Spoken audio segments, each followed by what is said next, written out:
how those decisions affect our leaders within our organizations, and how we get leaders to really buy into that and lead that into the different teams that they lead, as well as the different individuals that are under their leadership.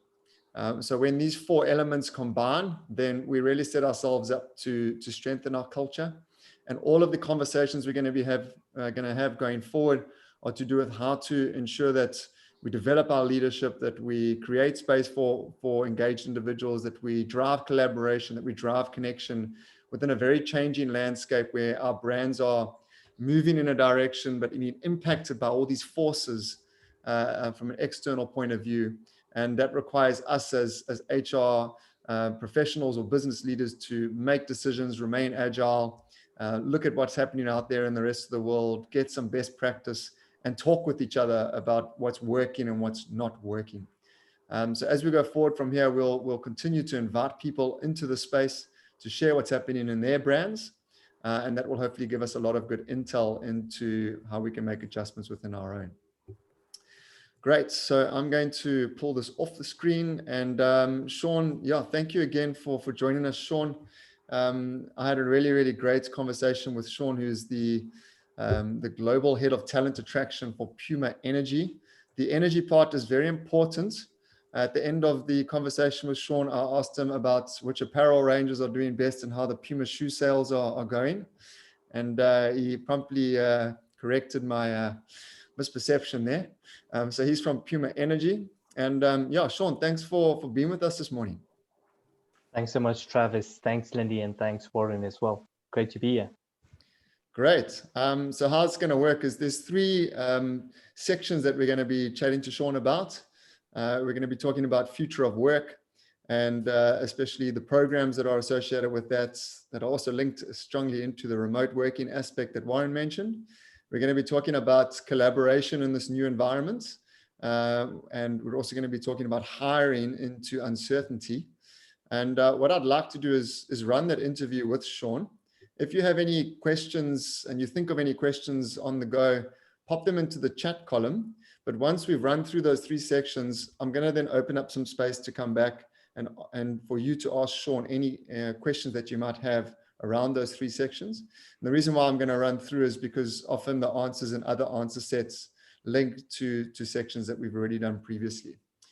So please feel free to pop in questions into the chat column and get ready to ask them at the end. Great.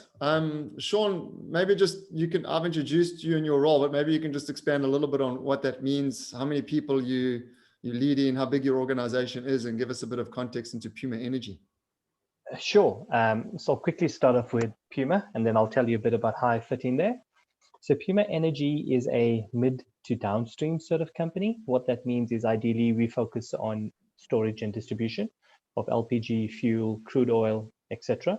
And we have a downstream market, which is our sort of retail gas stations as well, predominantly bigger in Africa, bigger in Latin America, and bigger in Southeast Asia. So Puma Energy originally developed in South America and then grew quite quickly, quite aggressively through a lot of M&A sort of activity as well over the regions I've mentioned. And we sort of parented by a company called Trafigura, who's one of the largest brokerage firms in the world with regards to commodities themselves. And basically, we have roughly about 8,500 people globally, headquartered out in Geneva, Switzerland as well. And we've segregated our sort of geographical scope as well. So Johannesburg, South Africa is the sort of regional hub for Middle East, Asia Pacific, as well as Africa. And then Puerto Rico for the Central America. And as mentioned, Geneva for the entire Europe as well. From there onwards, how I fit into the organization. So I'm looking after one of the most exciting, I would say, pivotals for them, which is talent attraction from an internal and from an external perspective as well. So quite a nice sized team, roughly about 8 people that's covering the entire globe. And obviously what we have been planning is a lot on talent attraction, employee value proposition, looking at transformation within the organization as well. What we've noted is that, over the past year in terms of a COVID environment, you had to aggressively, move towards your plans as well and aggregate it to ensure that, number one, put your brand out there in terms of one of the best brands to work for, as well as number two, have the culture to engage, inspire, and attract some of the best individuals out there. And the oil and gas industry had taken quite a bad knock as well. I mean, over and above COVID, we basically had the oil price sink, and it actually sank to negative figures as well. So we had to deal with a lot of external versus internal issues over and above the global pandemic as well. Yeah, I think that's from an introduction perspective, and obviously we can go through finer details as we progress in the interview as well. Yeah, that's great. It's just indicative of the fact that we're all, or many people on the forum, are experiencing a great deal of pressure. So great to see you've had to navigate some uncertain waters. So let's start off, Shaun, talking about looking ahead and trying to make sense of what's going on around us to design future of work programs and implement remote working. I'm particularly interested in the fact that you've done some really solid research. You mentioned some specific insight that came out of your India region. Where you're at with that and what's happening with regard to implementation of future of work programs. Sure. So from a contextual perspective, if I lay it out as well, just so that the entire panel can, have a good understanding of it. So, we've been extremely lucky that the fourth industrial revolution had peaked just prior to COVID. And what that meant was, a lot more scalability in terms of remote working, in terms of artificial intelligence, as well as, looking at the future of work in a more direct way, rather than, just embedding yourself and trying to run when you need to walk as well. What we did from a Puma perspective as well, which is very similar to a lot of companies, is that, you put people first and foremost, and you look at it from a safety perspective. And, that's the overarching theme. And that's committed from our senior leaders all the way down to the ground. We have terminals, depots, refineries, so highly operational sort of assets as well that need to run 24 hours.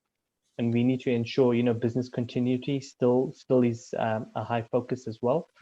But at the end of the day, it's an underlying theme, as mentioned, people being safe first and foremost.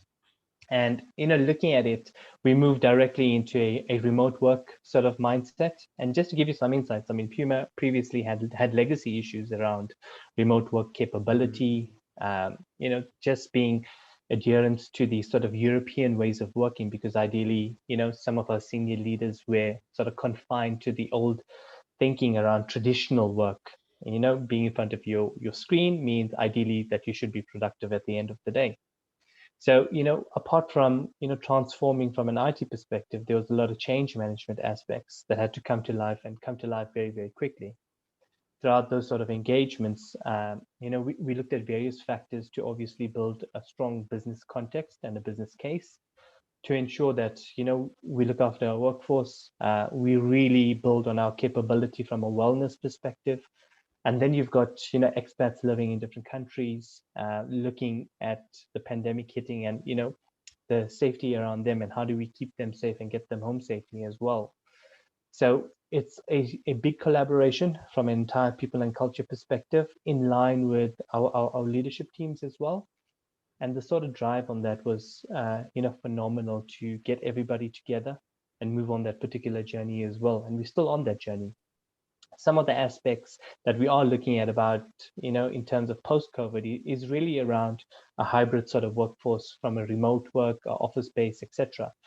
Remember, we've got quite a spread of individuals as well that are millennials, that are Gen Ys, Gen X's, baby boomers, etc. So, we have to feel and understand that, some people prefer a face-to-face environment and office, while some don't.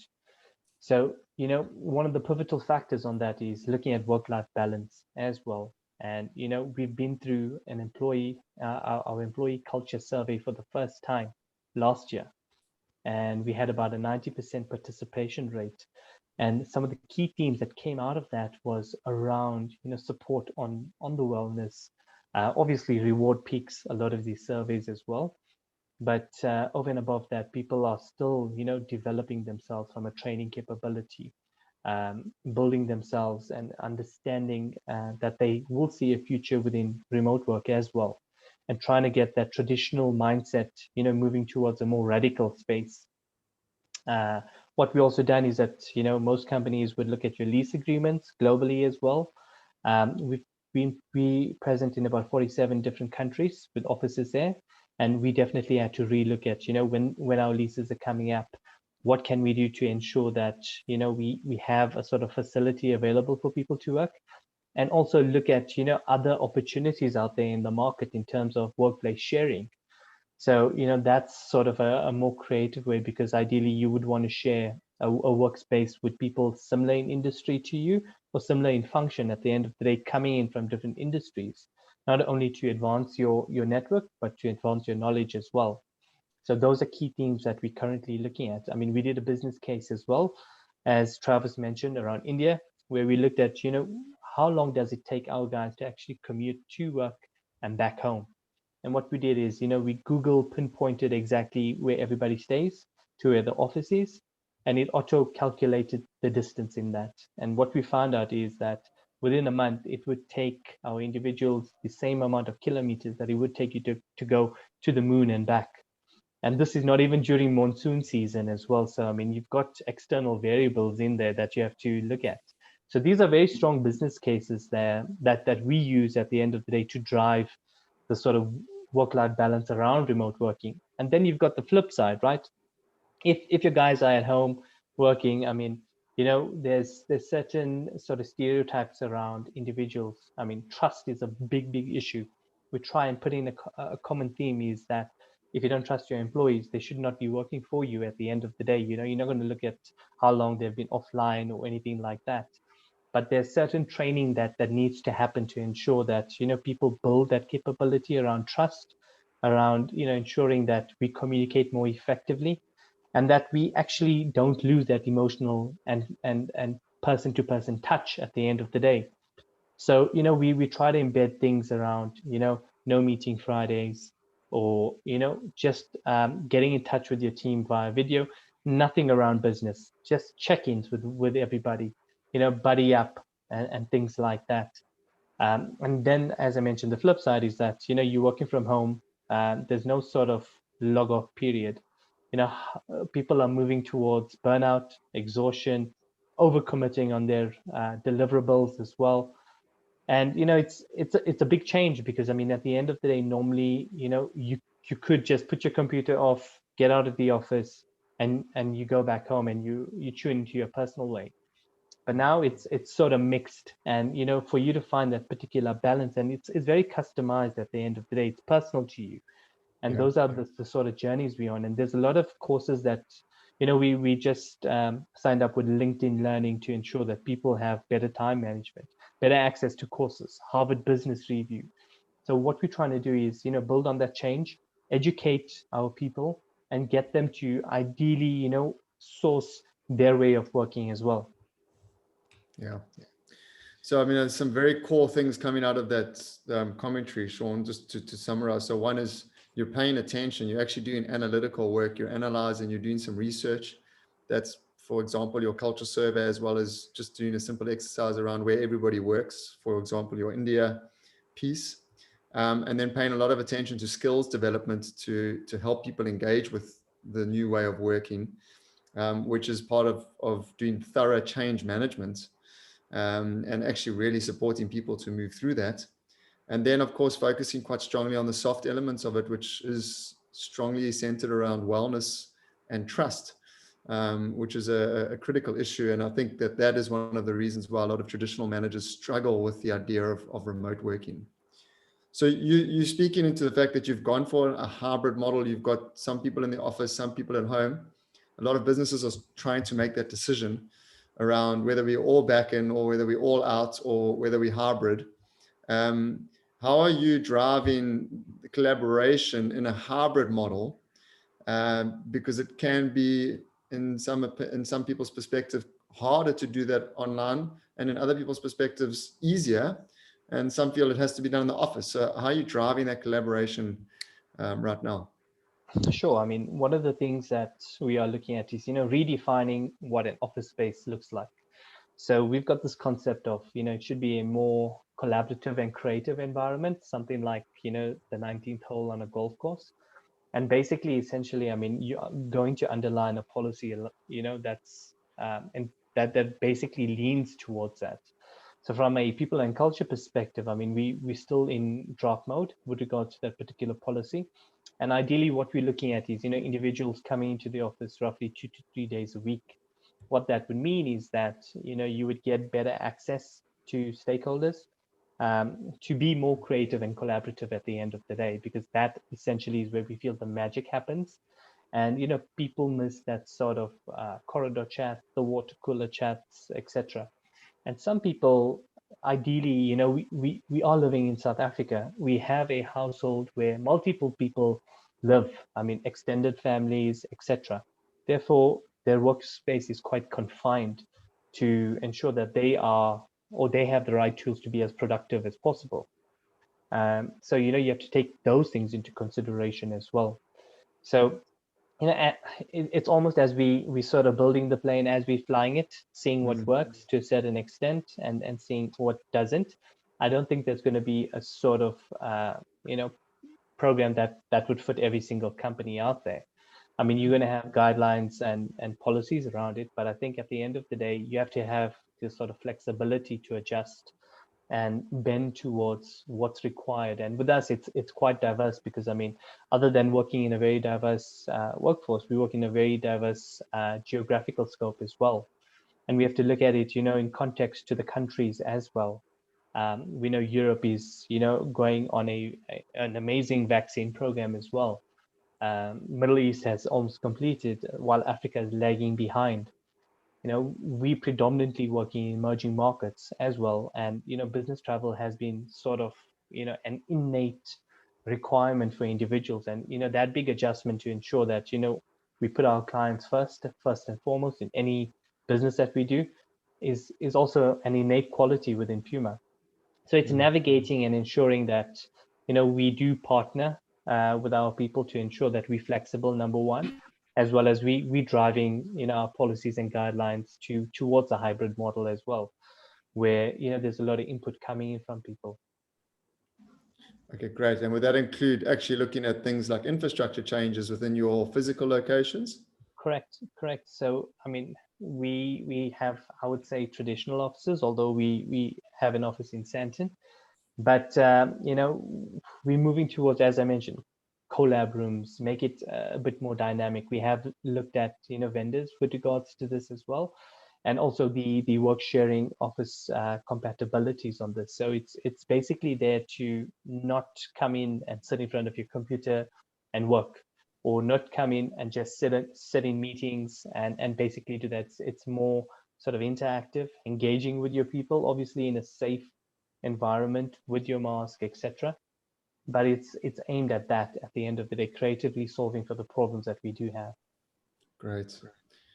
So really two key things there with this hybrid model. One is policy creation and contextual policy creation, depending on your different locations, if you are global or even just in South Africa. And that's giving people the freedom of a tight brief, I guess, just with regard to how that works. And then, of course, your actual physical infrastructure. And I love the idea that this is starting to catalyze more collaborative workplaces, and even the use of the room, a collab room or a collab space. It's definitely a big shift within South Africa to create those interactive spaces. That's spot on, Travis. Yeah. So Shaun, I'm going to ask one more question, then I will hand over so I don't hog all of the time here with you. But you started this by saying, all things combined, we're talking about remote work, we're talking about policies, it's all HR elements that we're trying to get right. But the big thing that you're still very focused on as the head of talent attraction is hiring into an employee value proposition, developing a strong employer brand, yet at the back of your mind, knowing that you're also hiring into uncertainty, your particular industry is taking strain. So it's the confidence of hiring with the strong EVP, but then the lack of confidence around, well, I wonder where this is all going and what I'm hiring this person into. How do you navigate that and land a strong recruitment strategy? Yeah, I mean, there's multiple external variables that you have to look at. Particularly, I mean, when we do look at our hires, a lot of them are, I would say, short skilled or rare skilled in the markets in terms of where we operate. So normally it's, in headhunt sort of engagement as well. But the things that really, define the pathway of this is that, during the sort of pandemic, a lot of people, were well looked after within their companies as well. And, the sort of discussion around, should I get out of my comfort zone and look at something else first and foremost to what I know? Because I mean, ideally, a lot of companies, we're going through major restructure. I mean, if you look at our industry, I think BP, Shell, Total, they went through thousands and thousands of people, and they're still going through that as well. We've been fortunate to a certain extent where, number one, we could guarantee people's salaries up to about 100% as well. And then obviously, I mean, when, towards the end, we did a bit of restructure around this, but our sort of restructure was more commercially aligned to our business and looking at our business to be more commercially viable at the end of the day. And what that involved is looking at, some sort of carve outs of our sort of business units to ensure that people are still retained within the organization, as well as our businesses are set up for success at the same time. And during these sort of engagements with senior stakeholders, it's quite difficult because I mean, you have to go through a hire process without actually meeting somebody. And how do you assess the small things? The body language. Getting to know them on a more one-to-one basis as well, other than video. But I think this sort of mindset is here to stay for quite some time. I mean, there's been a great increase in terms of video interviewing technology and smarter application tracking systems, etc., as well, that hit our industry. But ideally, what we try to implement over and above this is a stronger set of psychometric assessments as well to validate our sort of information around the hiring capability as well. And what that meant was that, we could, obviously use our discretion as well as our data, but then further enhance it with the psychometrics to ensure that we have the right sort of culture fit coming into the organization and somebody who's going to add a lot more value at the end of the day. So it was a further investment by the company as well, but a well worth investment because ideally, you had to mitigate your risk wherever you can. And what we had to do is really stay close to these people, guide them through every single process as well, through their resignation, through their onboarding, and be part of their journey and their integration into Puma. Because let's face it, Travis, I mean, people don't buy into companies, people buy into people. And if you don't sell the right sort of goodies at the end of the day, I mean, you're probably going to lose a highly skilled individual that can add so much more value to your organization. So it's been rough on that particular regard. And then obviously you have the media news. I mean, oil price tanking. Why should I join an oil and gas company? At the end of the day, further than that, I mean, Puma issued a sort of rights issue as well for about 1.1 billion. So normally when companies do something like that, those are indicators that companies going through financial strain. But for us, it's the actual adverse. We divested a few assets as well in Australia, in South America, that makes a lot of noise. It's just getting to people and educating them about why we do what we do from a business perspective as well. And then your financial results will underpin a lot of the conversations as well. And if we look at our first quarter as well, it's been extremely strong considering the headwinds. So it's a lot of those factors put together, presented in the right format, that I think enables people to make the best sort of decision on this. And to be honest, we haven't had a lot of struggle in terms of getting people on board as well, because we use the approach of being people to people approach instead of a business to people approach. This is great. I think a key statement there is you create a robust journey and then, be a part of that journey every step of the way. And to embrace new technologies that really do open up the ability to do this in an online world. And I think that's perhaps the best place just to go from a question point of view. I know Lauren's asked a question around the specific psychometric assessments that you're using. I think I'll just add in there also when you said video interview technology. So maybe just if you're able to share the specifics of what you're using from an interview technology and an assessment point of view. Yeah, sure. So, I mean, we integrated Hogan assessments into the organization as well. Gives us quite key insights into the sort of dark personality, as they try to call it as well. We also looked at civil assessments as well that we've integrated. So we've obviously put them at different levels in the organization. That would give us a more team fit view of the individuals coming into the organization. So those are the top two that we've integrated. Prior to that, I mean, we did use the old sort of um, assessment tools here and there, but nothing at this particular level as well. So a lot of our BPs became Hogan practitioners. We hired a few senior individuals in organizational change to ensure that this is a continuity of that and other projects on the ground, as well as from a video interview perspective. I mean, we introduced Pymetrics, so it's a company or a vendor that we've used. What that basically is number one, it's a gamification tool that we use to ensure that people in our sales environment score in relation to our top sales individuals, and thereafter the video interview. So basically, it has me on it introducing the company and asking 5 sets of questions, and then the individuals would then respond on those particular questions in their own time, and that would come back through to the hiring manager as well to assess over and above that in line with the gamification results as well. What are the specifics of the gamification, Shaun? The actual platform? So the specifics around that is to assess a few capabilities and qualities that we found to be unique to Puma around what would make a competent and successful sales individual. And we built that into the gamification where that would assess their particular capability. So they would play a game. Build. Yeah, well, it's a customized build for us, done by Pymetrics.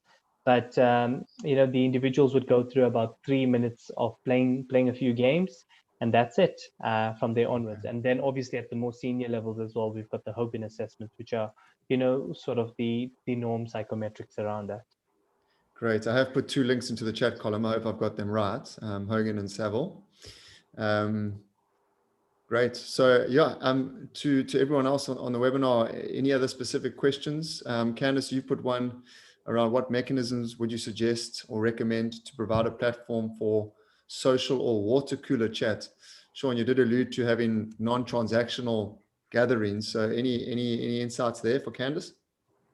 It's tough, Candice, to look at a particular social platform for that. I mean, what we do is we try to build in certain things like yoga day or yoga morning, just to ensure that people are being active and in that regards, going through these processes. But the best sort of thing that I used was sort of regular check-ins. Just, hey, how you doing? Let's see each other. We put in a Drinks Friday invite for the entire teams and things like that. Bring your drinks to the meeting. Let's just engage on video, nothing business related whatsoever. So, I mean, these are things that, I think every company has access to. It just depends on, your flexibility to, optimize it and use it from a social connection perspective as well. I mean, Skype, Zoom, Teams, I think, you can use any platform, but I think it's just the buy-in of the individuals that you're trying to get onto that particular call itself. That's going to be more vital than the actual platform itself. Yeah, so it's regular platforms, but it's actually about the theme. It's about what happens. It's about how you set that up. That makes a lot of sense.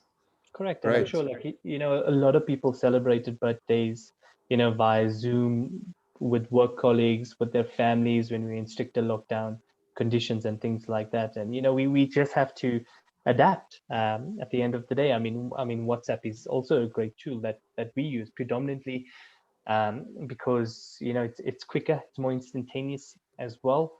It also gives us a much more quicker connection with somebody globally as well.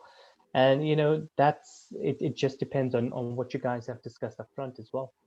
Yeah, great. Warren, a question from you there.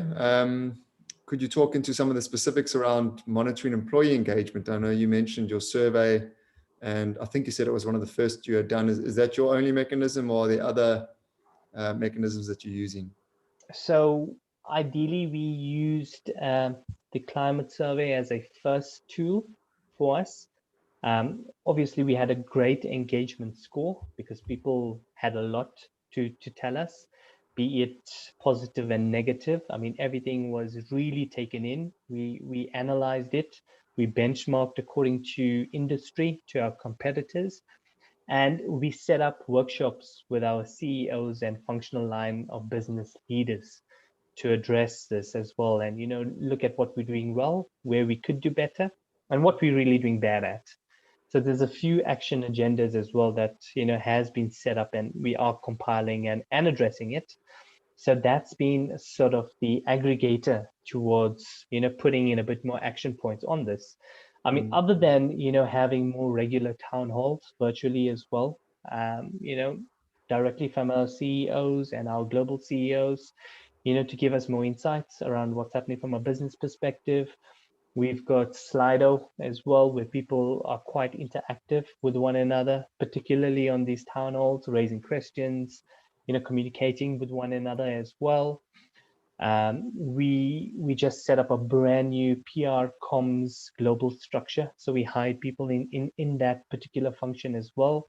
So we're building towards a collaborative employee engagement portfolio. We've redesigned our entire internal Puma employee website called Puma World.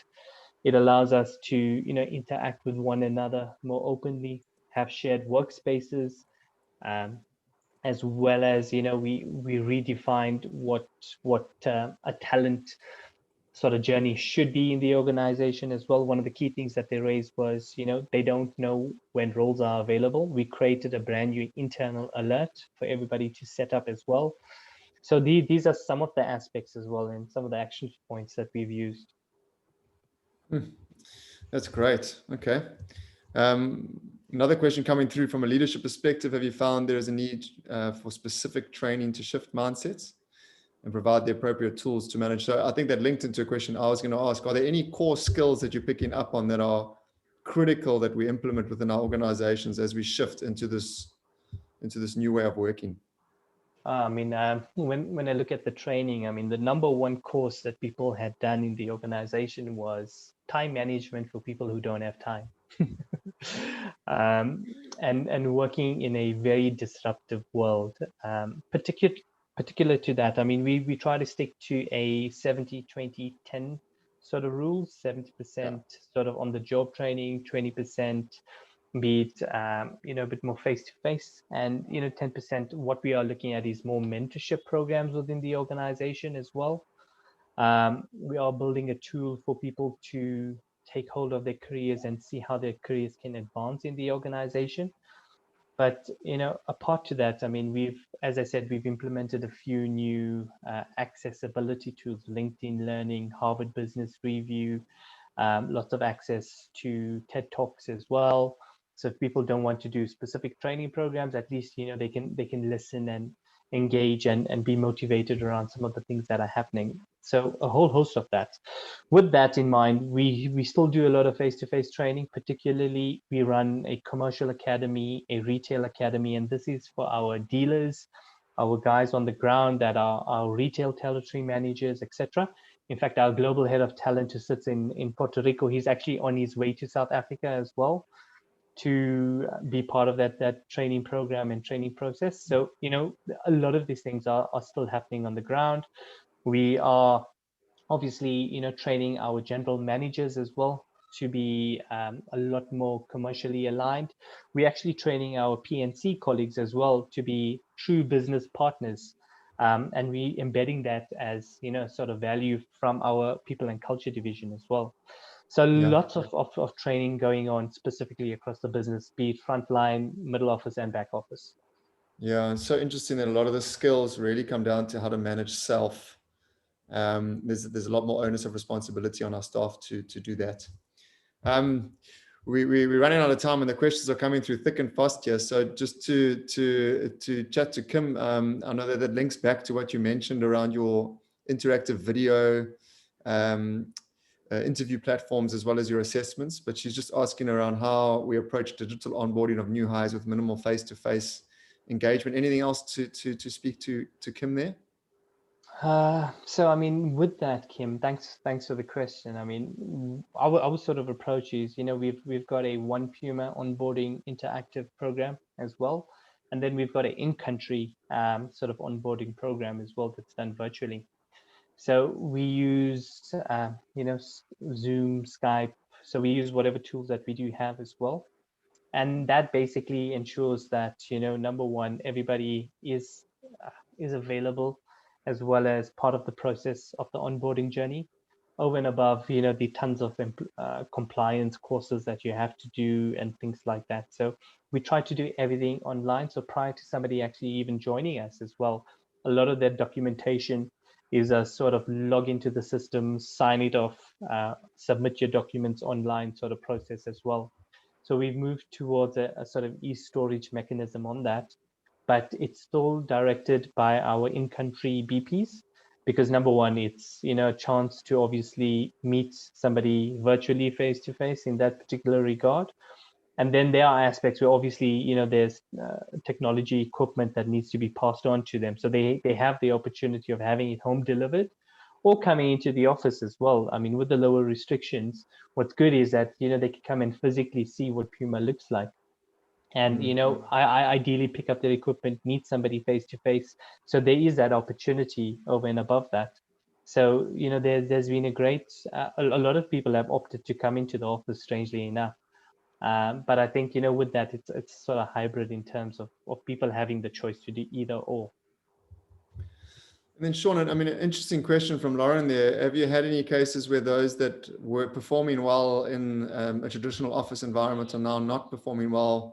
I mean, you mentioned confined workspaces, for example, or their home setups being poor. How do we manage poor performance where performance used to be much higher? It's a tough one, Lauren, and I'll be honest. I mean, we haven't measured people who prefer a traditional working office environment in terms of their productivity itself. So we measured people across their entire performance. And, one of the things Puma actually did is for the financial year of 2020, and, that's a bonus year, run year, is that Puma actually said, we're not going to measure performance at the end of the day. And the reason for that was that we took it in terms of it being an assumption, everybody within the organization has worked their socks off and really, really put themselves on the line to ensure that Puma still runs as best as possible. And what we did is that everybody, obviously those who are not in a notice period, those who are not in a probation period, those who are not PIPs, was actually given a bonus. So therefore, everybody received a token of the bonus that ranged between 8 and 20% of their C2C. And the reason for that was we took away the entire performance rating system for the year, because it's not an ordinary year. So we definitely should not go through an ordinary performance process. Okay, great. So Shaun, I think we've come to the end of it. I think just one more question from our side is you appear super engaged in all of our conversations. I've really seen your passion for this role. Just why are you excited about being in the talent acquisition HR space with the way the world is going right now?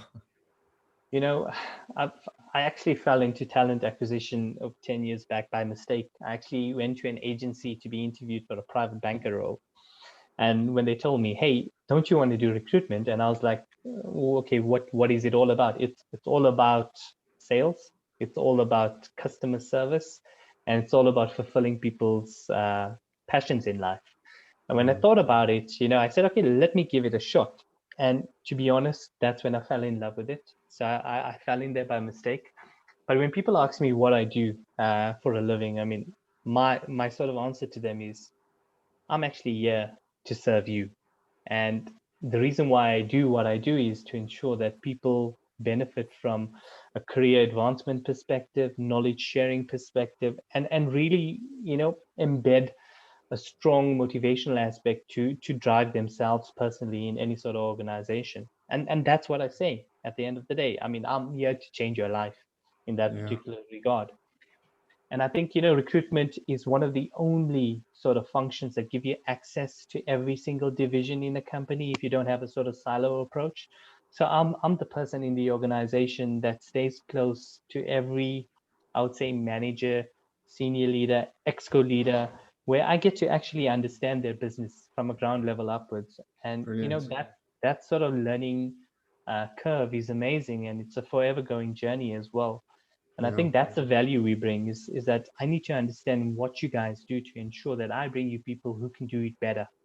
Yeah. And that's a common theme around recruitment, but it's advanced. It's more into talent management. It's more now onto attrition. It's more onto what can we do from a candidate value proposition perspective, and how are we going to manage these strong individuals and ensure that people are set up for success at the end of the day.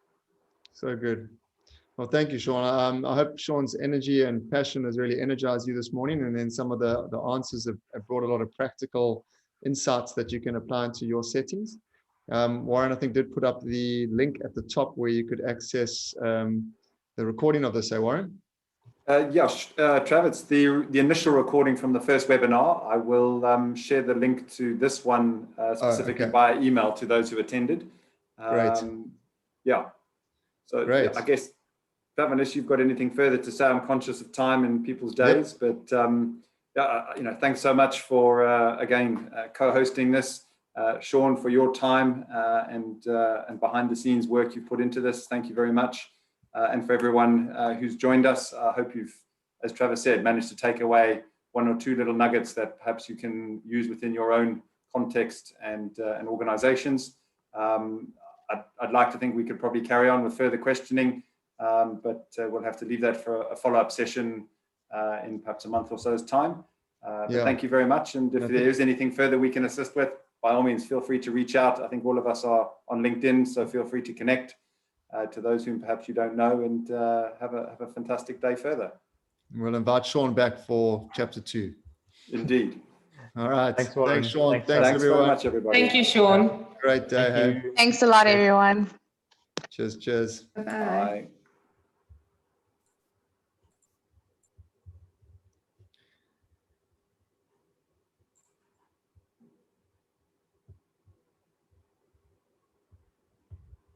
Thanks, Warren. No problems at all. Thank you very much. Hey, Les.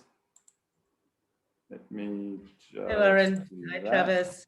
Yeah, thanks so much. It was a great chat. I think so. Yeah, it went. It's definitely nice to have someone like Shaun who's quite engaging, likes to chat, and happy to answer any questions. So I think it went. I think it went well. Yeah, and 45 minutes feels like there's a lot to get through very quickly. I think if we stick to one or two themes, doesn't drag. So it's like not enough, but it's sitting before that boundary where it becomes too much, Absolutely. No, definitely.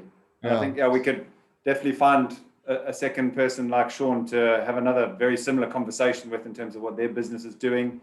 I was even thinking we could focus on perhaps somebody from a reward background who could perhaps talk to what employees and organizations are looking to do outside of traditional financial reward. So good. And how COVID is perhaps changing one's perspective of, what you perceive rewards to be. It could just be that extra couple of hours a day you're given to go and do something with the family, as opposed to actually a monetary value. Let's get a list going and maybe just brainstorm. I've also got that friend of mine who's that's the Unilever remote guy. So there's lots. So let's get the list going and then get ahead of the curve with inviting them. Make sure it's a diverse grouping of guests as well. And just keep